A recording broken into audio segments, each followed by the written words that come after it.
Многу комбинаторики пред назначувањето на новите министри кои се испразнија по локалните избори. Иако премиерот Зоран Заев најави дека новите министри ќе бидат познати до крајот на неделата, тоа сепак нема да оди толку брзо. Причина за тоа се апетитите на коалициските партнери во власта, кои сакаат поголем дел од владиниот колач. СДСМ, но и албанските партнери, дуи и Алијансата за албанците, покажуваат заинтересираност за испразнетите места. Како што дознава ТВ Нова, странците прават притисок Билен Салили да биде разрешено функцијата министер за правда.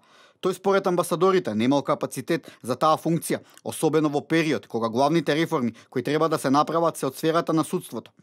Како предлог за нов министер за правда се споменува Рената Десковска, која во моментов е министерка за образование.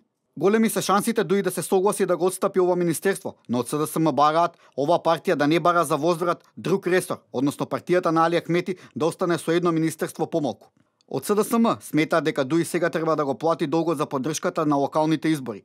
На партијата од Мала Речица и било посочено дека благодарение на поддршката од СДСМ дуи доби градоначалници во Чаир, Струга и во Тетово и дека сега е ред да го врати долгот.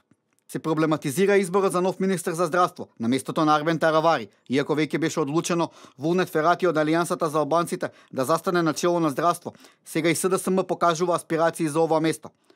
Доколку дојде до тоа, партијата на Али Ахмети ќе бара едно значено министерство за своите редови, по можност, транспорт или труд и социјала, но прашање колку СДСМ би се согласил на тоа. Во петокот имало средба помеѓу Село и Заев и како што стојат работите, Алијансата за албанците сепак ќе го задржи Министерството за здравство.